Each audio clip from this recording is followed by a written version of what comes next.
মানুষের ভোটের যে অধিকার, সেটা যেখানে সবচেয়ে বড়, সেই গণতান্ত্রিক প্রক্রিয়ায় আপনারা নির্ধারণ করবেন কে আপনাদের দেশ শাসন করবে, কে এই দেশে পরিচালনার দায়িত্ব পাবে। সেটা সুষ্ঠু নিরপেক্ষ ভোটের মাধ্যমে নির্ধারিত হবে, অন্য কোনো প্রক্রিয়ায় নয়। গায়ের জোরে ভোট কেন্দ্র দখল করে দিনের ভোট রাতে করে কোনো দিন কোনো দেশে গণতন্ত্র কায়েম হতে পারে না।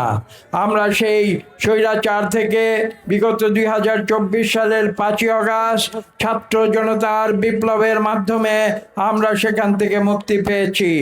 পরবর্তীতে একটি অন্তর্বর্তীকালীন সরকার প্রায় 1.5 বছর যাবৎ তারা এই দেশকে গণতন্ত্রের পথে এগিয়ে নিয়ে গেছে, যার ফলশ্রুতিতে আগামী 12ই ফেব্রুয়ারি নির্বাচনের তারিখ ঘোষণা করা হয়েছে। আপনারা জানেন যে সেদিন সকালে 7:30টা থেকে আমাদের ভোট প্রদান শুরু হবে।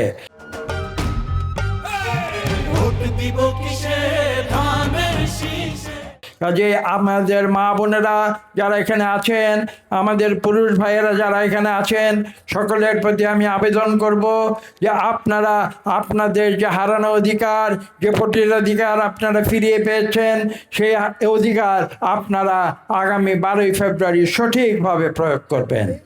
এবং সঠিকভাবে প্রয়োগ করতে হলে আপনাদের কিন্তু সেদিন একটি দিন কিন্তু আপনাদের কোনো আলসেমি করে চলবে না। আপনারা যদি মনে করেন যে লক্ষ লক্ষ মানুষ ভোট দিবে, আমি ভোট দিলাম কি না দিলাম তাতে কি আসে যায়, এটা কিন্তু মারাত্মক ভুল হবে। এই ভুলটি কিন্তু আপনারা কেউ করবেন না।